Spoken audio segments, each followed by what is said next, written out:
di Indonesia ya, tapi lebih semata-mata untuk ngasih gambaran ke teman-teman sebenarnya gimana sih perbandingan ketika pengalaman berkuliah maupun saat bekerja. Oke, let's start. Nah, kita mulai dari pertanyaan pertama. Kita mau mengenang kembali gimana sih waktu awal-awal lulus kuliah itu, gimana sih ekspektasi awal teman-teman dari Olive sama Mubarok ketika mau masuk ke dunia kerja. Kayak gimana sih ekspektasinya? Mungkin dari Barok atau Olive ada yang mau mulai duluan? Olive dulu deh. Oke, kalau gitu mulai dari aku dulu lah ya. Betul. Mungkin aku jelasin dulu kali ya. Aku tuh lulus di 2014. Nah, di zaman aku itu kayaknya sosial media tuh belum segede sekarang gitu. Jadi yang gue tahu dulu lulus setelah dari misalnya setelah gue lulus dari DKV gitu ya itu antara gue in-house atau gue masuk ke agency gitu sih. Jadi kayaknya tuh belum terlalu berkembang kayak sekarang lah ya, kayak bisa ke arah digital, social media dan lain-lain gitu. Jadi awal lulus itu ekspektasi gue biasa itu sih, antara gue pengen masuk agency aja atau gue pengen masuknya ke in-house, dan waktu itu akhirnya aku mutusinnya ke in-house gitu sih. Jadi kayak sebenarnya tuh dibilang ekspektasi khusus enggak, cuma yang paling kerasa mungkin ini ya, kayak dulu pikirnya nanti kayaknya karya-karya gue bisa bikinnya tuh seru-seru nih, gue bisa kayak ngasih insight gitu ke perusahaan ini, mungkin secara desainnya jadi bisa jadi lebih bagus juga, lebih berkembang. Ada ekspektasi kayak gitu juga sih waktu pertama kali lulus ya, kayak gitu sih. Oke, thank you Olive. Mungkin dari Mubarok sekarang. Kalau ngomongin ekspektasi ya, Mas Steve, Olive, dan teman-teman semua di sini, ekspektasi pertama aku ketika one day bakal jadi professional graphic designer adalah aku hanya ngedesain. Karena based on my experience selama kuliah di DKV itu, yang ditekankan adalah crafting gitu. Jadi kayak, I just wanna do graphic design stuff gitu. Jadi dulu aku berpikir bahwasanya, graphic designer itu ya ngedesain aja gitu. Itu ekspektasi yang terbangun selama beberapa tahun sebelum memulai freelance gitu. Jadi nggak jauh beda dari Olive, ada beberapa target studio terus perusahaan yang aku besok pengen bekerja di sana gitu, ada gitu. Cuma ekspektasi aku awalnya adalah seperti itu untuk industri desain dan menjadi profesional kayak gitu sih Mas. Oke, jadi dari Olive maupun Barok, kalau misalnya bicara soal ekspektasi pertama saat lulus kuliah itu, kalau dari Barok ekspektasinya adalah ketika terjun ke dunia kerja, itu fokusnya ke crafting aja ya, ngedesain doang gitu. Jadi hal-hal di luar desain tuh udah bukan jadi urusannya graphic designer gitu ya. Kalau dari Olive, ekspektasinya adalah kalau selesai kuliah gitu, begitu lulus, maunya joinnya either ke studio atau in-house gitu ya. Betul. Oke, nah itu kan ekspektasi di awal ya. Terus kemudian ketika mulai terjun pertama kali ke dunia kerja gitu, setelah lulus kuliah, apakah ekspektasinya teman-teman itu align dengan realitanya? Mungkin bisa di-share. Oke, mungkin boleh gantian Barok dulu. Oh ya, oke, thank you Mas Steve. Kalau bisa dibilang align, enggak 100%. Karena faktanya, aku start as a profesional itu waktu masih kuliah. Di tahun 2018, aku fokus di freelance, jadi nerima project dari banyak sisi gitu, belum punya label studio A, studio B, agensi A, agensi B. Ternyata beda gitu, karena di situ aku mesti memanage hal-hal di luar daripada graphic design, mulai dari manajemen load project segala macam, terus waktu, terus bagi waktu sama kuliah gitu kan. Jadi kayak hal-hal yang tidak diekspektasiin selama kuliah dan tidak dipelajari selama kuliah itu ketemu gitu. Jadi disitulah mulai ekspektasi dan realita tidak berjalan lurus gitu. Jadi ada hal-hal yang ternyata beda banget dari proses kuliah dan dunia kerja. Kalau aku kurang lebih sama sih kayak Barok. Mungkin itu kerasa waktu itu ya pertama kali mulai kerja dan mungkin mulai terima-terima freelance gitu ya. Karena ternyata gue sadar kayak kemampuan gue desain doang tuh nggak cukup ya gitu. Karena apalagi ketika kita freelance ya, kita mesti bisa pintar ngejelasin, kita mesti pintar jualan juga otomatis kan gitu sih. Terus ketika ketemu klien atau misalnya gue kerja gitu sama orang lain, ternyata tuh gak semua ide-ide gue yang menurut gue bagus dan bisa diaplikasiin ke mereka itu tuh bisa jadi nyata gitu loh. Kayak kadang permintaan mereka bertolak belakang banget nih dengan apa yang bisa gue saranin bahkan dulu pas awal-awal kan. Dan di situ mulai kerasa sih kayaknya dulu apa ya, kayak gue kan kerjain tugas ngasih ke dosen kayak asistensi segala macam ya, kayak oh mudah ya dulu pas kuliah, tapi ternyata pas gue terjun ke dunia kerja nggak semudah itu gitu kan, buat bisa memenuhi ekspektasi klien. Dan itu skill-skill lain yang ternyata harus gue bisa juga gitu loh, apalagi ketika gue ini ya harus ketemu orang gitu, berhadapan dengan orang lain gitu sih. Itu sih yang kerasa banget sih. Oke, menarik. Ternyata kalau misalkan kita tarik dari apa yang Olive sama Barok sampaikan, bahwa ketika teman-teman mulai masuk ke dunia kerja, ekspektasi di awal ketika lulus kuliah itu mulai kerasa ada banyak perbedaan ya dari apa yang diekspektasiin gitu. Ya, kemudian yang menarik buat kita gali lagi kalau mengenang ke awal-awal berkarir sebagai graphic designer gitu ya, buat sharing ke teman-teman yang mungkin join di sini tuh bukan graphic designer atau mungkin udah jadi graphic designer bertahun-tahun terus pengen mengenang kembali gimana sih awal-awal berkarir jadi graphic design itu gitu. Mungkin dari Olive sama Barok pasti punya pengalaman uniknya masing-masing gimana saat pertama kali mengerjakan real task dari klien gitu. Itu gimana sih rasanya bedanya sama ngerjain tugas di kampus gitu. Mau coba dulu? Dunia Rock, silahkan Rock. Oke. Perbedaan paling besar ada di dua kata. Pertama, asistensi dan offer. Ketika kita menjadi mahasiswa desain, itu kita dibiasakan dengan konsep asistensi tugas. Yang di situ kita membawa membawa sebuah gagasan yang itu untuk diasistensi oleh dosen. Gitu. Sementara ketika di dunia kerja atau di industri, ketika kita datang ke klien, kita tidak meminta asistensi, tapi kita menjabarkan atau menawarkan solusi gitu dari permasalahan-permasalahan yang sebenarnya dihadapin klien gitu, dan bisa kita solve melalui graphic design. Itu perbedaan yang menurut aku signifikan banget, karena ketika kita asistensi kita masih bisa Pak, menurut Bapak atau menurut Ibu bagusnya gimana ya gitu. Lebih baiknya gimana ya. Tapi ketika kita offer solusi ke klien, itu kita benar-benar kita harus ngerti seluk-beluknya A sampai Z. I mean, kita juga mesti tahu sudut pandang klien sebagai business owner atau stakeholder dari bisnis, dan kita sebagai orang kreatif gitu. Jadi itu perbedaan yang signifikan banget. Jadi dari asistensi lebih berubah jadi offer solusi, dan itu cukup struggling sih waktu awal-awal, kayak oh ternyata kayak gini ya gitu. Itu sih yang menurut aku cukup mendasar, dan itu impact-nya gede banget untuk kita pahami as a fresh graduate ataupun nanti kita baru memulai karir kita. Itu sih kalau dari aku. Bener sih, aku setuju banget sama Barok sama hal itu, karena itu kerasa banget ya. Karena yang aku rasa, mungkin aku nambahin sedikit ya, kayak ketika kita berhadapan justru sama klien, kita justru bukannya nanya, tapi kita justru harus bisa ngeyakinin mereka gitu loh, dengan offer yang kita tawari, ini yang terbaik buat kamu gitu. Karena ketika kita mungkin zaman kuliah gitu, kita tuh sering banget alternatif super banyak gitu. Minta dosen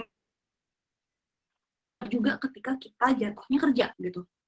Menurut kita alternatif yang sangat-sangat banyak itu tuh bakal ngebantu klien buat milih. Tapi satu sisi menurut gue itu bisa jadi bumerang buat kita gitu loh. Karena bisa aja kayak lo aja nggak yakin dengan apa yang pengen tawarin gitu, gimana cara gue mau trust lo gitu sih. Itu yang mungkin juga kerasa ya gitu. Jadi kayak ini masih dipahamin sih, oke nggak apa-apa bikin alternatif, tapi tetap lo harus kayak milih gitu loh, dan harus dari lo kayak yang suggest, oke gue punya misalnya 3, nggak usah bawa banyak-banyak lah gitu ya, kayak lo bawa 3 gitu ke mereka, dan lo bilang di antara 3 ini menurut gue yang paling sesuai itu yang B misalkan, alasannya kenapa, tapi gue bikin alternatif ini sebagai pembanding. Jadi caranya kita approach tuh udah beda lagi sih gitu. Dan yang berbeda juga adalah proses daripada kita mendesain itu sendiri. Ketika di kuliah, kita prosesnya A, B, C, D, E gitu kan. Makanya biasa asistensinya berjilid tuh kalau kita zaman kuliah kan. Yes, aku ngerti itu baik karena kita diajarin proses yang benernya kayak gimana gitu ya. Kita harus tahu dulu nih proses benernya gimana pas kuliah. Tapi itu bukan harga mati ketika lo kerja gitu loh. Pada akhirnya proses desain bukan A, B, C, D, E, F, G gitu. Bisa aja dari A nih, lompat ke udah mulus gitu ya, ke C. Tiba-tiba lo harus balik lagi nih ke B. Jadi prosesnya itu tuh nggak bisa kayak harga mati begitu gitu sih. Dan kita sebagai desainer harus bisa fleksibel dengan hal itu juga gitu sih. Karena balik lagi yang kita ketemuin sekarang bukan lagi dosen tapi klien yang kadang mereka pun tidak mengerti ya proses desainnya seperti apa, dan kita harus mengedukasi mereka terkadang prosesnya tuh sebenarnya yang benar kayak begini ya, kayak gitu sih. Hal-hal ini sih yang mungkin ya kerasa banget gitu. Oke, thank you Olive sama Barok untuk sharingnya. Mas Steve, Oh ya, mau silakan nambahin Barok. sedikit. Silakan. Jadi apa yang disampaikan ke Olive itu benar. Jadi waktu aku pertama kuliah itu aku ada mata kuliah sejarah desain, dan ada satu pengertian desain yang menurut aku menggambarkan proses desain itu nggak pernah selesai. I mean, selalu ada penyempurnaan di situ. Itu pengertian dari John Hesketh yang kayak isinya tuh design is to design a design to produce a design. Jadi desain itu sebuah rancangan untuk merancang sebuah rancangan untuk memproduksi rancangan. Jadi pada akhirnya output kita itu rancangan. Jadi kayak masih bisa dikembangin terus gitu. Nah itu desain itu never ending proses, dan itu waktu di dunia kerja itu terasa banget gitu. Bedanya kalau di kuliah kan kayak udah akhir semester udah gitu. Tapi kalau di dunia kerja itu kayak looping gitu. Dan itu bisa evolve terus-menerus, dan itu menarik sih. Dan itu jadi perbedaan yang cukup signifikan antara industri sama pendidikan. Gitu. Oke, thank you Barok buat tambahannya. Berikutnya nih, bicara soal experience-nya teman-teman dari Olive sama Barok ketika akhirnya terjun ke dunia kerja. Let's say kita bicara karena Barok sama Olive pengalaman kerja udah pasti lebih dari setahun ya di dunia kreatif gitu as a graphic designer. Mungkin dari Olive sama Barok bisa share gitu ya hal yang benar-benar gitu skill atau knowledge yang baru benar-benar didapetin saat kerja dan belum didapetin saat kuliah gitu. Olive duluan deh. Dapatnya pas kerja ya, bukan pas dalam kuliah. Itu skill buat berhadapan dengan klien, karena itu jujur nggak didapetin pas zaman kuliah sih gitu. Ketika kuliah mungkin kita terlalu fokus dengan studinya ya, sampai kadang lupa ngembangin soft skill kita yang lain gitu, which is salah satu presentation skill. Yang menurutku sebenarnya di bidang apapun kita kerja, kita harus punya presentation skill yang bagus sih. Communication skill yang bagus, dimana bisa meyakinin orang gitu dengan apa yang pengen kita tawarkan. Gitu sih, itu yang menurutku aku dapat banget sih gitu selama kerja ya.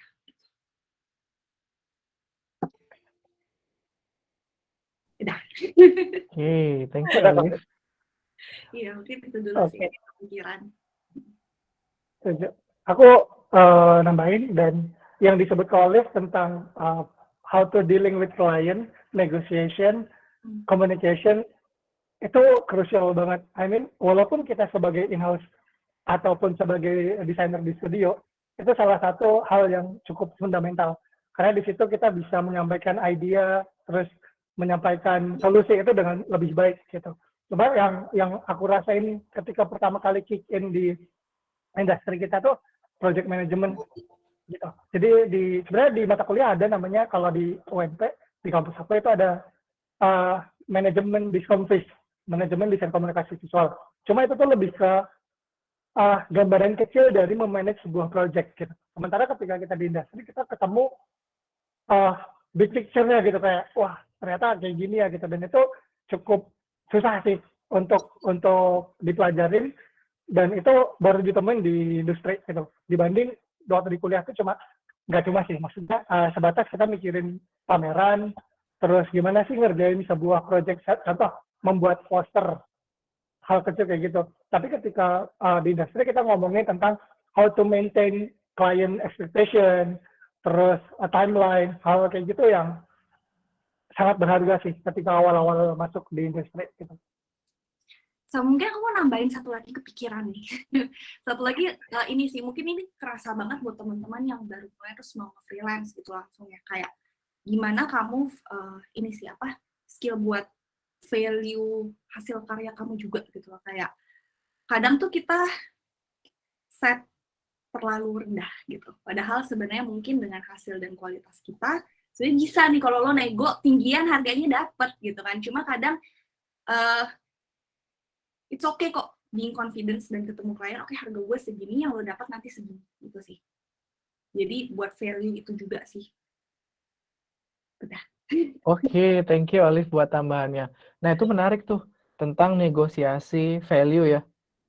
Kalau misalnya kita bicara freelance, mungkin tentang harga jasa yang kita tawarin. Itu berlaku juga nggak kalau misalkan kita as a fresh graduate, mungkin dari Olive atau Barok mau share, bisa nggak sih as a fresh graduate atau mungkin yang sebelumnya bukan graphic design terus pivot gitu ya ke graphic design, gimana sih caranya untuk nego gaji gitu ketika awal mulai dapat kerja gitu, bisa nggak, punya nggak kesempatan buat nego gitu?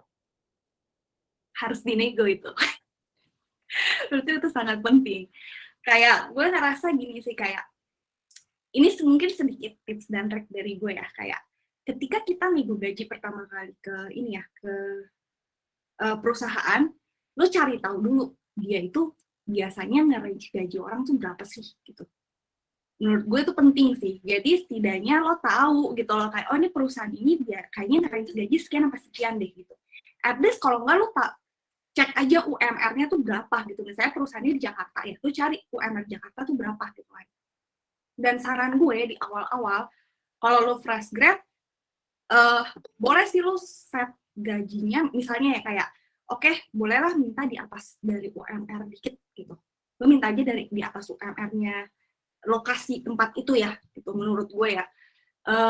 Karena gini, balik lagi ke value diri tadi sih, kalau misalnya lo nge-value terlalu rendah, ya dia bakal bayar lo segitu gitu. Tapi kalau misalnya lo naikin dikit atau lo mungkin ini ya ketika pasti akan ada proses negosiasi ya di sana ya. Jangan takut sih kalau memang lo tahu oke, value lo segitu. Tapi balik lagi ya, saran gue kalau misalnya fresh grad fokusinnya ini aja sih, lo fokus di pengalaman dulu gitu. Pada akhirnya kalau misalnya makin banyak pengalaman lo segala macam, itu harusnya ngikut sih gajinya. Cuma buat nego gaji mungkin gitu ya saran gue kalau buat orang-orang yang masih baru ya. Itu sih. Jadi jangan takut buat nego sih menurut gue ya, kayak jangan pasang harga terlalu rendah juga gitu. Tapi ya sewajarnya lah gitu. Jangan terlalu tinggi, jangan terlalu rendah, sewajarnya gitu sih. Thank you Olive. Mungkin Barok ada mau nambahin? Kalau dari aku kerja di agensi itu pertama 2019, dan jujur aja di waktu itu aku kan masih mahasiswa banget masih, jadi kayak aku waktu itu belum punya skill nego gaji, bener-bener belum punya. Jadi kayak waktu itu bisa dibilang underpaid enggak juga, karena masih cukup sih untuk aku waktu itu, karena masih ada kiriman dari orang tua juga gitu kan. Jadi kayak gitu sih. Cuma apa yang dibilang sama Kaulis itu bener gitu, as a fresh grad kita juga bisa nemuin value kita, tapi juga kita bahasa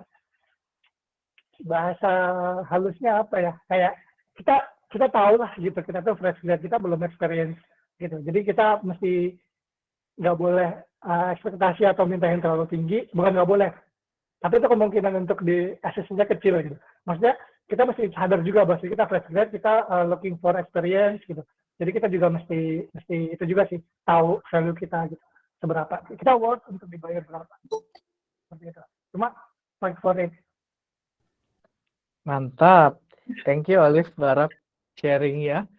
Kita lanjut ke pertanyaan berikutnya. Nah, ini kita mengenang kembali soal gimana sih waktu kita kuliah itu kan banyak belajar teori juga ya, soal desain gitu. Nah, sepanjang Olive sama Barok berkarir sampai sekarang gitu, seberapa relevan sih sebenarnya teori-teori yang teman-teman udah dapetin pas kuliah itu gitu. Mungkin boleh Barok duluan ya. Gue mesti Oke, mikir dulu. karena mungkin kalau Lip kadang udah terlalu lama lulus gitu lupa gitu. Oke. Kalau aku kan ada banyak tuh di internet kayak seliweran bahwasanya teori graphic design waktu kuliah itu nggak relevan untuk industri. Bisa dibilang iya, bisa dibilang enggak. Jadi kita 50-50. Aku berangkat dulu dari bilang iya. Kenapa iya? Iya ketika kita berpaku atau stuck atau stick dengan teori itu. I mean,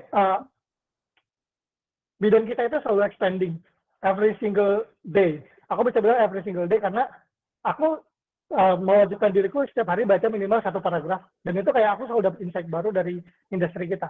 Jadi kayak kalau kita stick dengan teori yang kita dapat di kuliah, maka kita akan selalu bilang, oh iya, tidak relevan. Tapi kita harus ingat juga bahwasanya kita nggak bisa berpaku ke satu teori. Ada teman aku, dia pernah negur aku, karena aku dulu punya satu kitab kreatif, namanya Saya Pengen Jadi Creative Director, itu tulisannya Budiman Hakim. Teman-teman bisa baca itu, bukunya bagus banget. Dia bilang, Bar, menurut aku, kamu nggak bisa kayak gitu. Kamu nggak bisa berpaku hanya dari satu teori. Kenapa? Karena nanti kamu jadi merasa akan tidak relevan lagi ketika menemui kasus baru gitu. Nah, itu tuh. Akhirnya dari situ aku mulai mengembangkan dari apa yang aku dapat. Nah, di sini balik ke yang statement yang kedua, yaitu nggak selamanya nggak relevan. Bisa relevan kalau kita bisa mengembangkan basic knowledge dari itu. Karena kayaknya terlalu congkak kalau kita bilang teori kampus nggak relevan sepenuhnya, gitu. Kita masih bisa pakai, tapi dengan cara kita kembangin, gitu. Kayak basic atau pengetahuan dasar-dasar seni rupa, aku pribadi, aku udah nggak inget jargonnya secara spesifik. Tapi aku transform itu jadi sebuah code di kepala. Jadi ketika aku mau desain, aku tahu itu benar, aku tahu itu salah, gitu. Dan itu bisa kita kembangin kasusnya, gitu. Kayak ketika dapat case A, kita bisa nggak sih untuk stick di teori itu, atau kita perlu explore lebih lanjut, gitu. Jadi jangan bilang kalau nggak relevan, gitu. Masih relevan, tapi dengan pengembangan lagi tentunya, gitu. Karena itu tadi balik, bidang kita selalu expanding every single day, gitu. Dan itu menarik sih. Iya. Mungkin aku nambahin dari yang Barok ya, aku setuju banget gitu. Kita nggak bisa bilang kalau nggak ini sama sekali gitu, karena pada akhirnya kita perlu punya basic itu sih gitu. Karena desain itu tuh tentang teknis menurutku ya. Desain itu tuh bukan seniman banget gitu. Kayak itu tuh technical banget gitu. Dan kalau lo nggak tahu basic tekniknya, gimana cara bisa ngedesain dengan baik? Gitu sih. Tapi menurut gue mesti diingat juga gitu. Ketika lo ngedesain, lo nggak bisa ngandelin feeling terus-menerus gitu soalnya. Kayak kalau lo cuma ngandelin feeling gue kayak gini bagus deh. Itu ya nggak works gitu loh. Lebih ke sana sih. Jadi menurut gue ya sangat penting, masih relevan kok gitu. Cuma benar kata Barok, gimana lo tetap harus bisa ngikutin tren gitu. Lo tetap harus bisa cari tahu perkembangannya dunia desain tuh kayak gimana sih gitu. Dan lo tetap mengembangkan itu ya, skill-skill yang lo dapat di kampus, bahkan setelah lo lulus pun lo harus tetap mau belajar terus sih gitu. Menurutku gitu sih, jadi masih relevan sih menurutku. Oke, thank you Olive Barok. Jadi intinya sebenarnya teori-teori itu akan selalu relevan, tergantung gimana kitanya membuat itu menjadi relevan ya. Karena seperti yang Barok share tadi, bahwa dari satu teori itu bisa selalu ekspansi, bahkan setiap hari gitu. Jadi gimana cara kita mengadaptasi teori itu ya. ke dalam kondisi dan situasi yang kita hadapin sekarang gitu, maupun di masa depan. Oke, menarik. Kemudian berikutnya, sebagai teman-teman yang sudah terjun cukup lama ya di dunia graphic design gitu, baik Barok maupun Olive, bisa share nggak sih mindset apa yang wajib banget dimilikin saat kita jadi graphic designer gitu? Kalau dariku yang paling penting itu harus punya namanya growth mindset sih. Bisa growth mindset tuh gimana? Dimana kita terus mau belajar gitu. Pada akhirnya sejago-jago kita sekarang ya, percayalah akan muncul talent-talent baru yang kadang tuh bisa jauh lebih jago dari kita kalau kita nggak mau belajar. Gitu sih. Sejago-jago kita sekarang, coba lihat lo nanti 10 tahun lagi kalau lo nggak mau belajar. Ya udah lo begitu-begitu doang, lo ketelan sama yang lain sih. Gitu. Jadi tetap harus mau belajar, tetap harus punya apa ya, kayak kerendahan hati kali ya buat mikirin juga gitu, kayak gue tuh nggak selamanya yang paling pintar, yang paling jago, dan gue masih terus harus belajar ngikutin tren. Belajar nggak perlu lihat dari mana gue dapetnya, maksudnya dari mana gue dapetnya masih gini, nggak peduli dari orang yang lebih muda kah atau yang kita ngeliat kayaknya emang gue bisa dapet ilmu apa sih dari dia gitu, dari segala sisi sih, dan bukan cuma dari segi desain sih mau belajarnya gitu, dari segi soft skill juga penting banget ya menurut gue. Intinya itu sih, terus mau belajar, punya growth mindset, itu penting banget. Dari Barok mungkin, ada yang mau ditambahin? Ya, aku mau nambahin, karena growth mindset itu udah memayungi banyak hal gitu. Cuma aku mau nambahin di poin adaptasi. Adaptasi kayak tadi kita mesti follow the trend gitu. Terus kita mesti mau belajar hal baru terus gitu kan. Sama adaptasi itu ketika ketemu klien juga sih gitu. Kayak kita mesti juga tahu cara pandang mereka gitu as a business owner gitu. Cara mereka menanggapi desain, terus cara awam melihat sebuah karya desain. Menurut aku kita juga bisa menempatkan diri atau memposisikan diri sebagai graphic designer ketika bertemu orang-orang tertentu gitu. Jadi jangan yang kalau sesama desainer tuh kita sering pakai terms atau istilah-istilah yang cuma anak desain yang tahu gitu. Tapi ketika kita berhadapan dengan klien yang tidak mengerti itu, kita juga mesti bisa adaptasi sama mereka gitu. Jadi kayak kita mesti lebih fleksibel gitu. Kita juga fleksibel gitu. Dan satu pesan aku sih, kalau baru kick in, baru masuk ke industri kita tuh, jangan terlalu kayak mikirin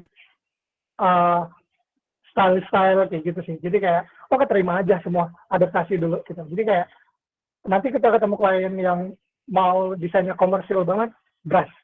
Mau yang korporat banget, ayo. Mau yang industrialis, mau yang minimalis, mau yang modern, mau yang vintage, gas. Karena kita masih di early stage ya.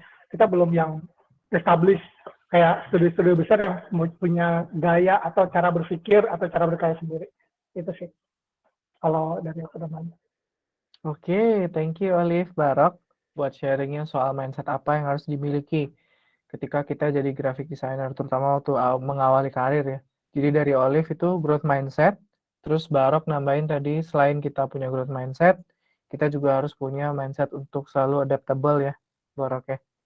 Oke, nah berikutnya ini setiap orang pasti punya perjalanan karir itu punya pengalaman uniknya masing-masing ya, gitu.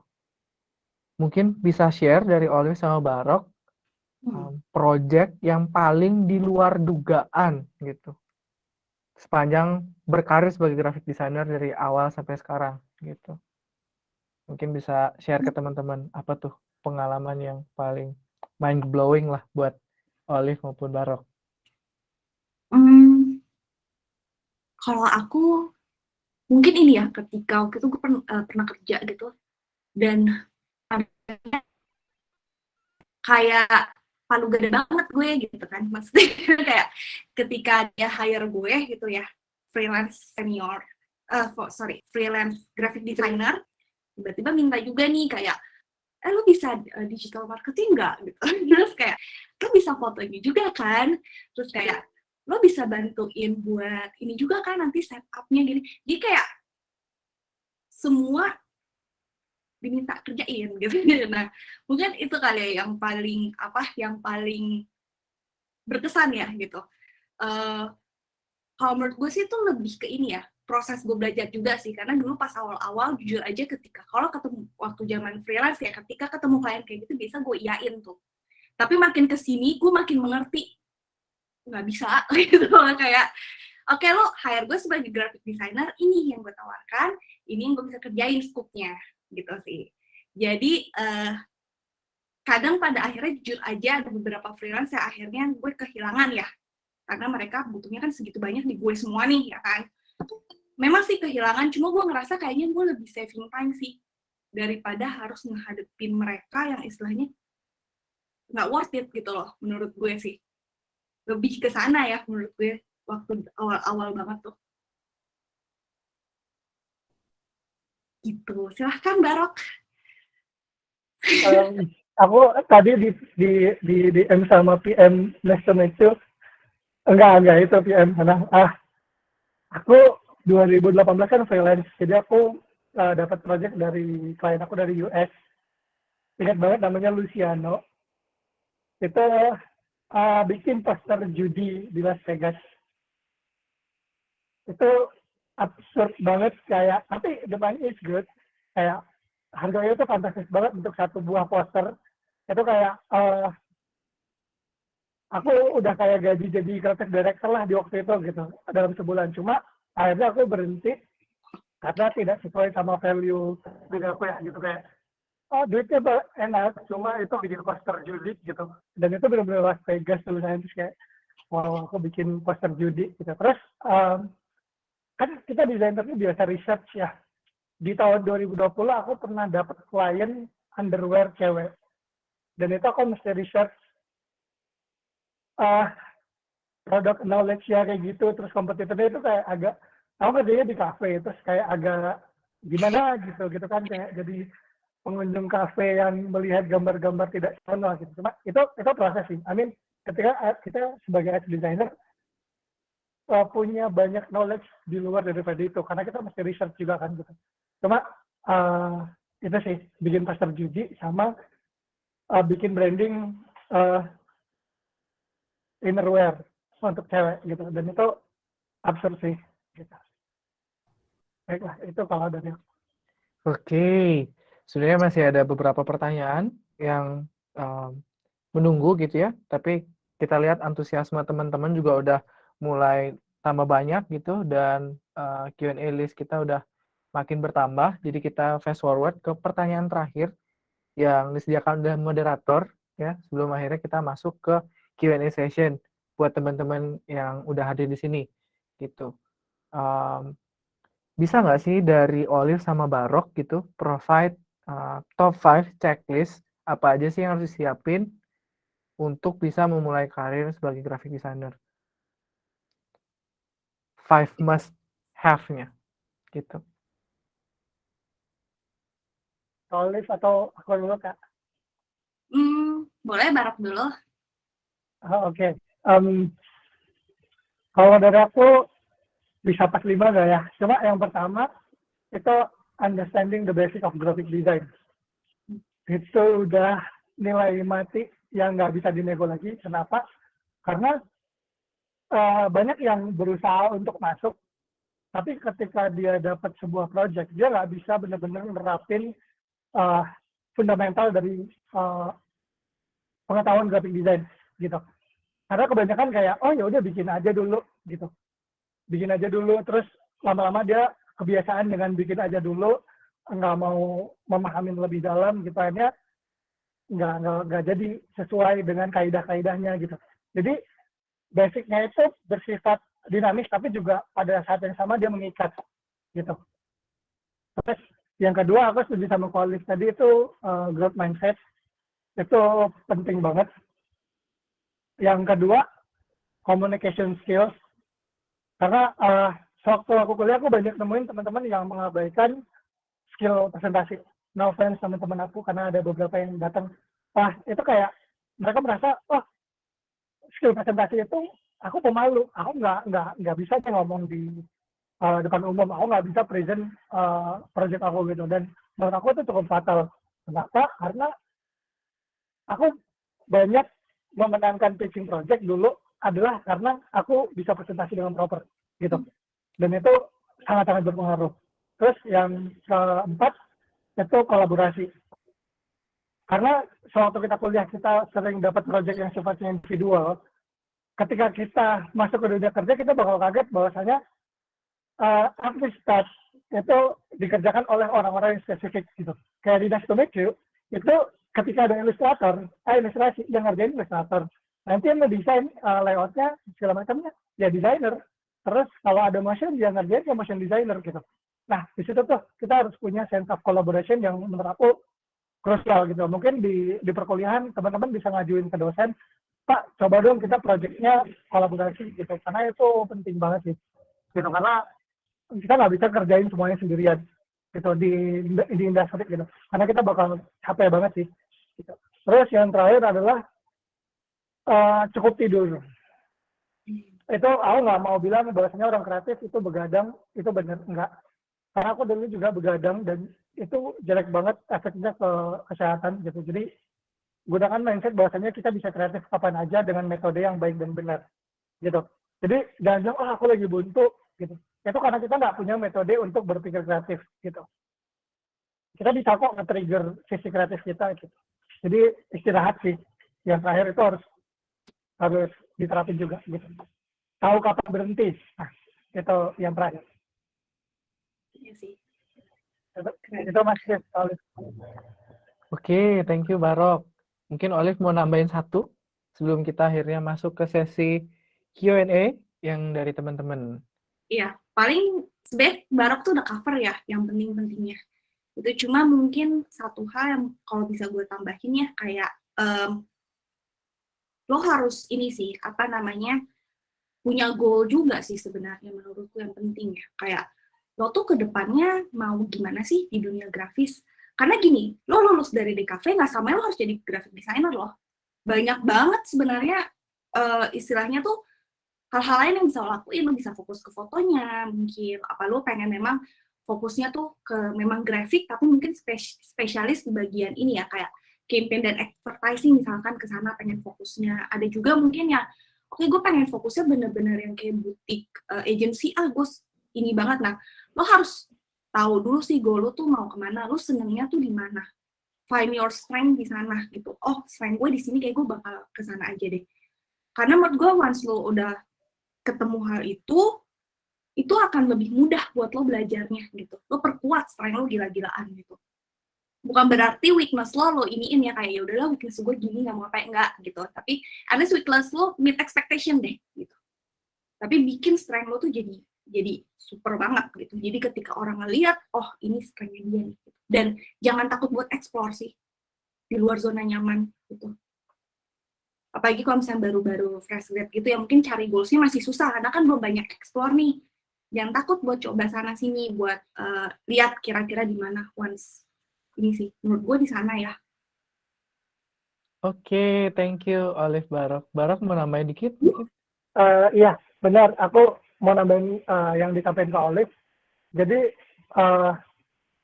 kita bisa tahu ending kita kemana gitu. Jadi ketika aku nemu buku yang tadi aku sebutin, saya pengen jadi creative director, itu tuh aku pengen jadi creative director. Dan di situ pelan-pelan selama proses itu, dari pertama aku nemuin buku itu, berusaha untuk melengkapi skill set yang dibutuhin untuk menjadi seorang creative director gitu. Nah, kalau creative director itu kan job desk-nya bukan cuma mikirin hal kreatif ya, tapi gimana caranya nemuin sweet spot antara kreatif dan bisnis. Yang akhirnya menghasilkan sebuah strategi kreatif ataupun outputnya desain atau video atau segala macam itu maksimal gitu, bisa memberi dampak. Nah di situ jadi kayak aku perlahan-lahan belajar hal berbau marketing, berbau bisnis, terus juga people management, project management, time management. Karena kalau kita udah tahu specific goals-nya, kita bakal tahu tuh skill set apa yang dibutuhin. Nanti kita bisa bikin bucket list juga sih. Gitu. Ingat kita spesifik tapi juga tetap fleksibel.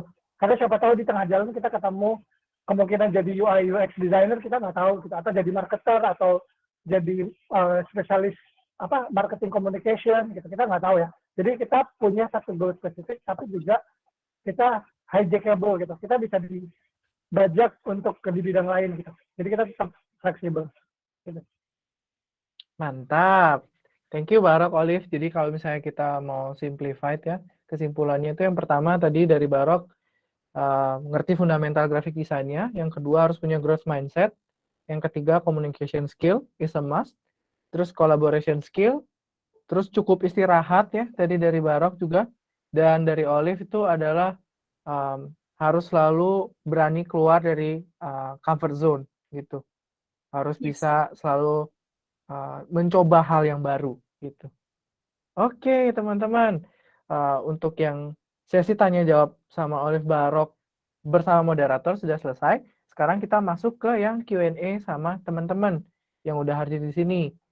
Oke, buat teman-teman yang mau ngantrein pertanyaannya bisa klik di pojok kanan bawah ya. Mungkin teman-teman yang pakai laptop atau dari HP, klik di activities. Terus di activities itu ada Q&A. Mungkin teman-teman mau ngantrein pertanyaannya di situ bisa langsung dari sekarang. Oke, kita mulai dari pertanyaan yang paling banyak dapat vote-nya nih. Dari Kak Amalia Nanda. Jadi Kak Amalia Nanda nanya, sebenarnya apa sih gap ekspektasi yang paling sering Kak Olive dan Kak Barok temukan dari desainer grafis yang baru kerja?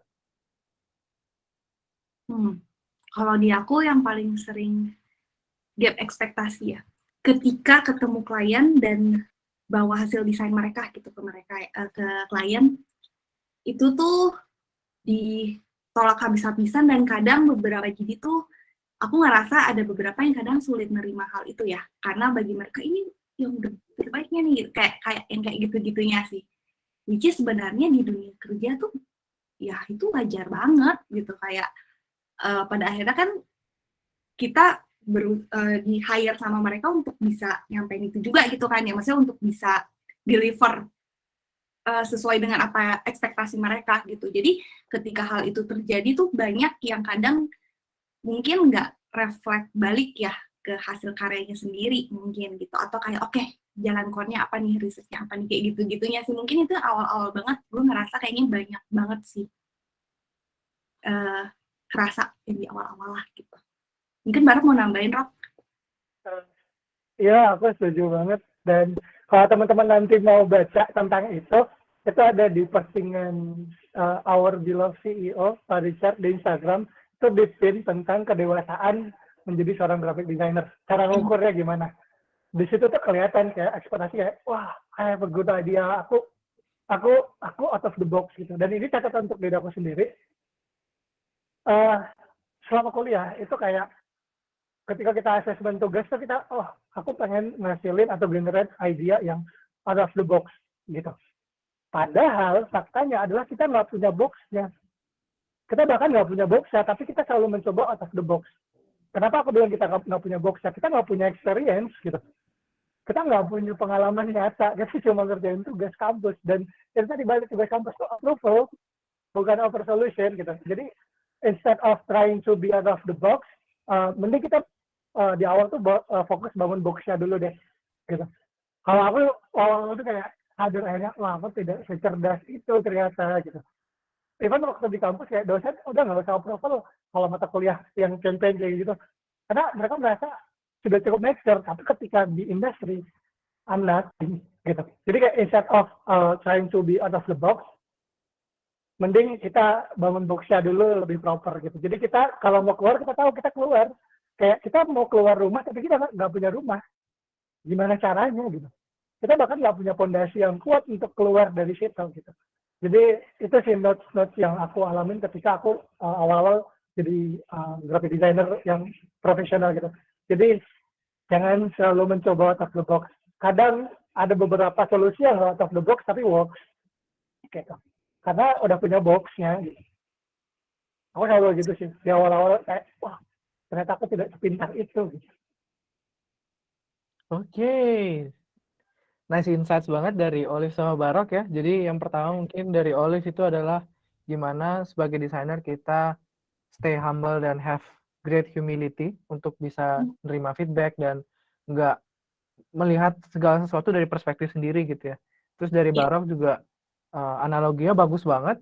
Ketika kita mencoba kreatif, mencoba out of the box, hal yang pertama kita harus punya adalah boxnya sendiri. Karena kalau nggak ada boxnya, gimana caranya bisa out of the box.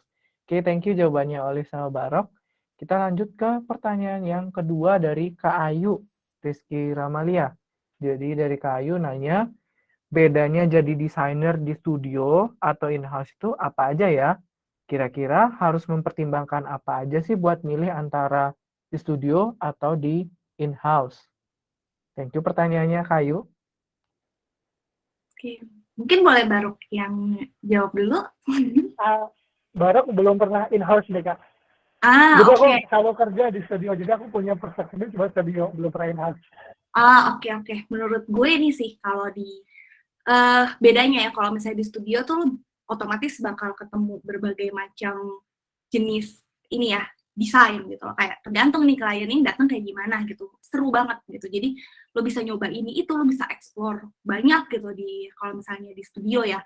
Gitu. Sedangkan kalau di in-house itu lo lebih fokus ngembangin desain dan brand dari perusahaan itu sendiri, ngejagain pagernya gitu. Karena biasa kalau misalnya in-house itu kan mereka udah punya pagar-pagar desainnya ya, kayak oke, branding gue begini, arahan desainnya seperti ini. Nah, tugas kita itu ngejagain. Jadi menurut gue sih itu balik ke preferensinya aja sih. Kalau misalnya kalian baru mau lulus, gue masuknya in-house atau mau masuknya ke studio ya. Kalau misalnya memang kalian demennya crafting, boleh coba tuh ke studio gitu. Tapi kalau misalnya memang kalian tipe yang memang suka go deep ke satu jenis aja gitu, kayak fokus di sana aja, kayaknya in-house bakal lebih cocok sih. Gitu sih. Oke, thank you Olive jawabannya. Jadi pertanyaan dari Kayu sudah terjawab ya. Sekaligus juga menjawab pertanyaan dari Kak Rilis. Jadi Kak Rilis juga nanya, sebagai new graphic designer ada tips nggak untuk milih tempat kerja? Tadi sebenarnya secara garis besar itu udah terjawab dari jawaban Kak Olive ya. Karena ketika kita mulai karir sebagai graphic designer, pilihannya ada dua. Either kita mau ke studio yang ngerjain banyak klien sekaligus, atau kita masuk in-house dan deep dive ke dalam satu brand aja. Jadi brand guardian-nya gitu. Oke, kita lanjut ke pertanyaan dari Kak Naziha Azhar. Jadi Kak Naziha nanya, apa aja sih ilmu dan dasar-dasar yang penting diketahui sebelum memulai karir jadi graphic designer, khususnya buat orang yang nggak kuliah di DKV? Siapa yang mau jawab? Alif atau Barok? Barok dulu ya, Kak ya. Yes. Oke. Jadi aku tuh dulu DKV garis keras. Gitu kayak, semua orang yang nggak kuliah desain nggak bisa jadi desainer. Itu mindset ketika aku menjadi seorang mahasiswa. Jadi ada tongkatnya juga di waktu itu kayak, nggak bisa, kalian yang nggak kuliah desain tuh nggak bisa. Karena kalian punya mata yang berbeda dari desainer anak DKV gitu. Tapi ternyata, setelah masuk ke industri, aku ketemu banyak banget teman-teman yang itu mereka otodidak, tapi mereka bisa motong waktu kayak kami belajar 4 tahun, mereka belajar in 2 years, 2 tahun, mereka bisa jago banget gitu. Dari situ aku mulai ke apa namanya, kebuka pikiran aku bahwasanya semua bisa dipelajarin gitu. Dan kalau ditanya apa aja sih yang harus dipelajarin, pertama kayak tadi understanding basic of graphic design, dan itu bisa didapat nggak dari itu ya, nggak dari buku yang di media kayak belajar desain dalam waktu 10 jam mahir gitu, enggak. Tapi lebih ke di awal tuh kayak kalau anak DKV ini dulu, saran aku kayak kita belajar self study gitu. Jadi itu dia kenapa anak DKV itu punya mata yang beda dari teman-teman yang otodidak, karena di awal kuliah kita kan self study, kita kayak dikasih satu gambar kursi tapi disuruh bikin bentuk dari kursi itu sampai 50 alternatif dan bentuknya tetap sederhana gitu. Jadi kita explore many possibilities gitu. Dan itu kayaknya perlu untuk dipelajarin. Sambil kita belajar yang tadi kayak dasar-dasar seni rupa gitu. Itu tuh penting sih gitu kan. Emang kalau nggak ada itu kan bisa baca tentang seni rupa juga.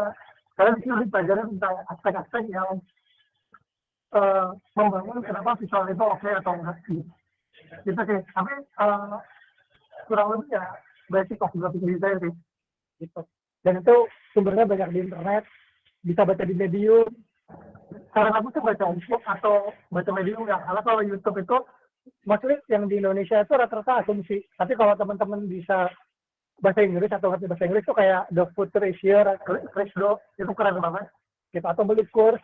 Gitu. Cuma kalau di Indo itu banyak-banyak yang asumsi kayak menurut gua desain itu gini itu kurang sih kalau aku gitu. Jadi kayak teman-teman bisa explore di situ dari sumber bacaan yang kredibel, yang udah jelas siapa autornya gitu. Kalau dari aku pribadi kayak gitu sih melihatnya. Dan di Nasdem itu banyak kok yang otodidak dan keren-keren. Sayang Mantap. desainer Nasdem itu. Iya, mungkin aku nambahin juga ya, sedikit aja. Selain ilmu dasar itu yang Barok, yang paling penting adalah sering-seringlah latihan. Gitu. Karena balik lagi ya, kayak ya dengan cara latihan bener-bener makin keasah sih gitu. Jadi harus sering-sering latihan ngedesain juga gitu. Kalau misalnya memang pengen nyoba-nyoba, tapi gue belum punya klien segala macem, ada kok apa sih brief.io itu ya, bisa nyoba-nyoba kerjain gitu project-project sendiri, di situ ada briefnya segala macam, explore aja di sana, dan pastiin ada orang yang mungkin juga punya apa ya, kayak punya pengertian di dunia desain yang bisa kasih masukan nih ke kamu hasil desainmu seperti apa gitu sih. Itu juga penting sih. Itu sih. Thank you. Oke, Olive. Ini di-share di chat ya. Untuk yang graphic design brief generatornya. Jadi buat teman-teman yang mungkin belum punya real client, terus pengen latihan, bisa pakai goodbrief.io tadi yang disebutin sama Olive. Oke, kita lanjut ke pertanyaan berikutnya. Pertanyaan berikutnya itu dari Kak Sri Buana Mantinu. Jadi dari Kak Sri Buana Mantinu nanya, di NTMY, di Nice to Meet You Studio, apakah ada graphic designer yang background-nya bukan dari desain? Bagaimana cara membangun portfolio untuk yang bukan lulusan desain dan compile di industri? Compete ini. Kayaknya salah ketik, compete di industri. Sebagai orang yang ingin memulai karir sebagai graphic designer. Mungkin concise answer dari Barok sama Olive, mengingat waktu. Kayak dari aku aja ya, sebenarnya tadi sudah dijawab sama Barok juga ya, kayak ada gitu kok di Nice to Meet You yang bukan background-nya di cafe, tapi akhirnya jadi graphic designer tempat kita gitu kan. Dan cara bangun portfolionya bukan lulusan desain, ya itu sih kayak banyak-banyak latihan bikin project sendiri dulu aja gitu sih, dengan ini ya, dengan apa mungkin dapat review dari orang lain juga gitu sih. Bisa pakai Brief.io itu, dan banyak juga setahu gue di luar sana sebenarnya web-web yang seperti itu gitu. Dan caranya compete itu ya menurut gue lo mau itu sih cukup, itu sih latihan, lo mau belajar terus gitu, menurut gue lo bisa kok berkompetisi dengan orang-orang yang memang lulusan desainer juga gitu sih. Menurutku seperti itu ya singkatnya. Oke, thank you Olive. Pertanyaan berikutnya dari Vicky Givari. Jadi Vicky nanya, boleh tahu nggak mungkin ada tipsnya buat professional portfolio as graphic designer? Sebenarnya ini sih pernah kita bahas sih waktu yang sesi sebelumnya kayaknya ya, yang pas kita ngebahas yang portfolio itu gitu sih. Gue kasih tips dikit aja ya. Kayak pertama, pastiin portfolio kalian itu ketika bikin portfolio ya, itu tuh ada penjelasannya. Jadi nggak cuma gambar-gambar bagusnya aja, tapi ada story behind it gitu loh. Kenapa prosesnya bisa sampai seperti ini. Kedua, kalau bisa di mock up tuh. Jadi bentukannya misalnya social media jangan cuma kotak-kotak gitu doang, tapi lo mock up kira-kira bakal seperti apa sih in real life gitu kan. Terus gak usah masukin semuanya, kayak misalnya lo punya 50 desain gitu, 50-nya lo masukin, nggak perlu gitu. Kayak sebenarnya nggak perlu terlalu banyak sih menurut gue, kayak 8, 10 lah, kayak maksudnya udah cukup banget gitu project-projectnya gitu. Lo masukin yang menurut lo paling bagus, the best-nya kamu yang mana gitu. Menurut gue itu sih kalau misalnya pengen build portfolio. Dan jangan lupa portfolio itu sama akhir. Jadi ketika mungkin kita lihat orang, oh ya mau hubungin kamu tuh gimana sih, gampang. Size-nya jangan gede-gede. Karena kalau size portfolio kan gede-gede, kemungkinannya bakal di-skip dan gak akan di-download gitu sih. Jadi pastiin itu aja sih, dan high resolution pastinya ya gitu. Oke, thank you Olive. Karena waktu, ini sebenarnya ada beberapa pertanyaan yang masih belum terjawab. Kita akan pilih random ya, ini purely random, pilih salah satu lagi. Jadi saya pilih pertanyaan dari Kak Kevin Alfian. Nah, pertanyaan dari Kak Kevin Alfian ini, halo, kita di Nice to Meet You suka ada project untuk kerjaan digital imaging atau photo manipulation. Kalau di Nice to Meet You suka ada project untuk kerjaan digital imaging atau photo manipulation nggak? Kalau kita apply spesialis di bidang digital imaging, kira-kira bisa nggak ya? Hmm, mungkin nggak apa-apa ya, gue juga mau jawab lagi gitu. Ya, Kayak solid lagi. kalau untuk spesialis khusus buat kerjain DI-nya doang sih, jujur sekarang belum ada ya. Jadi memang kita pengen ngebarengin teman-teman di graphic design-nya juga sih, gitu sih. Karena kita memang belum ada yang memang fully kerja spesialis di area sana gitu. Jadi tetap harus bisa graphic design juga. Gitu. Oke, thank you Olive jawabannya. Oke teman-teman, kita sudah menjelang di penghujung acara. Jadi sekarang saatnya kita bagi-bagi merchandise. Ya, jadi ada 3 orang beruntung yang hari ini bisa dapetin merchandise itu. Caranya gimana sih buat menangin merchandise ini? Nah, mungkin dari teman-teman yang masih stay sampai akhir acara ini bisa 3 orang. Mungkin bisa raise hand ya, pencet raise hand untuk mengajukan diri, ngejelasin pengalaman unik apa sih yang teman-teman dapetin dari mini event NDC 2022 ini. Itu. Yups. Nggak usah malu-malu ya guys ya. Oke, dari Ari Kurniawan. Mungkin ini kesempatan pertama. Oke, Ari, silakan. Halo Kak, halo semuanya teman-teman. Jadi mungkin aku mau jawab pertanyaan dari yang tadi, hal unik apa yang aku dapat. Oh iya, hal unik apa yang aku dapat dari mini event ini ya Kak ya. Jadi aku sempat kaget ketika Kak Mubarak tadi jelasin 5 hal yang harus kita punya gitu. Aku cukup kaget yang terakhir tuh cukup tidur. Jadi karena memang mahasiswa DKV kan memang apa ya, pasti identik sama yang namanya begadang gitu Kak. Jadi sempat kaget pas kabar bilang cukup tidur itu merupakan satu hal yang penting masuk dari 5 hal tadi. Dan cukup terkesima juga bahwa kita tuh harus bisa kreatif kapanpun dan dimanapun, jangan jangan sampai begadang dan mengganggu kesehatan kita. Mungkin itu sih Kak. Oke, thank you Ari. Boleh minta tolong Ari untuk ini ya, tulis handle Instagramnya di chat. Jadi ntar kita bakal hubungi lebih lanjut ke Ari untuk pengiriman merchandise-nya.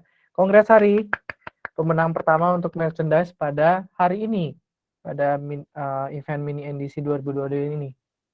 Masih ada 2 lagi teman-teman. Siapa kira-kira yang mau dapat? Ini merchandise-nya seperti ini teman-teman.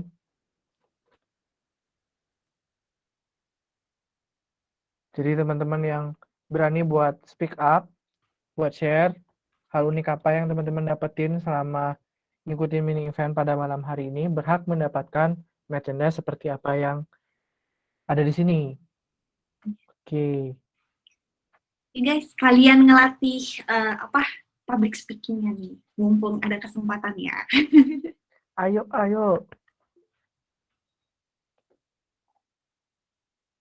Next, ada lagi?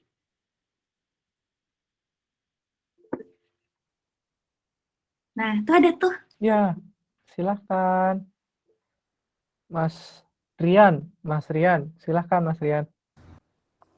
Halo, selamat malam. Malam. Oke, dari ini Zoom pertama yang saya ikuti yang diadakan oleh Nice to Meet You. Hal apa yang saya dapatkan dari sesi malam ini adalah ini ngebuat saya ingin belajar lagi gitu. Belajar lagi, meningkatkan skill lagi, karena jujur saya sudah umur 27, 28, cuman saya selama ini agak sedikit bosan dengan kerjaan gitu. Terus melihat mendengarkan curhat dari kakak-kakak di sini ngebuat saya ingin lebih belajar lagi gitu untuk mengeksplor hal baru gitu. Oke, Mas Rian, thank you buat sharing-nya. Berarti Ya, ini ya, sama-sama. dari apa yang di-share sama Olive sama Barok itu menggugah Mas Rian untuk belajar lebih jauh lagi gitu ya. Iya. Oke, thank you Mas Rian untuk sharing-nya. Bisa ini ya, dikirimin Instagram handle-nya di chat ya. Oke, congrats Mas Rian. Oke, satu lagi dan ini kita udah dapat satu orang lagi. Mbak Syarah, silakan. Halo semuanya. Halo. Perkenalkan aku Sarah. Mau nyampain apa aja sih hal menarik yang aku dapat dari meet-nya Nice to Meet You malam ini. Mungkin banyak banget ya, apalagi aku sekarang lagi posisinya itu mahasiswa akhir. Nah, jadi kayak yang Mbak Olive tadi sampaikan, kayak persiapan kita untuk di dunia kerja nanti kayak apa, gimana cara kita nawarin gaji gitu-gitu, rasanya apa ya, boleh banget karena selama ini juga pengalaman jadi graphic designer freelance itu masalah gaji, kayak harga desain tuh masih bingung gitu mau nawarinnya berapa karena kita nggak ada panduannya gitu kan. Itu aja sih informasi dari Mbak Olive tadi. Thank you Mbak. Ya, sama-sama. Thank you juga. Thank you Sarah udah sharing. Congrats buat dapat merchandise-nya. Oke, kita udah dapat 3 pemenang ya, teman-teman. Jadi dengan demikian event NDC 2022 pada malam hari ini sudah selesai teman-teman semua. Dan kalau teman-teman masih penasaran dan pengen ngobrol-ngobrol lagi dengan teman-teman Nice People dari Nice to Meet You, stay tune di Instagramnya Nice to Meet You dan LinkedIn-nya Nice to Meet You juga, karena Road to NDC ini akan ada 5 event lagi ya sampai nanti di hari H-nya tanggal 20 dan 21 Agustus. Stay tune buat update berikutnya. Oke teman-teman, thank you yang udah hadir pada malam hari ini. Thank you buat waktunya. Thank you guys. Thank you. Thank you semua. Thank you. Bye-bye. Terima kasih Kak Barok, terima kasih Kak Oli. Terima kasih. Thank you, Have a guys. good night.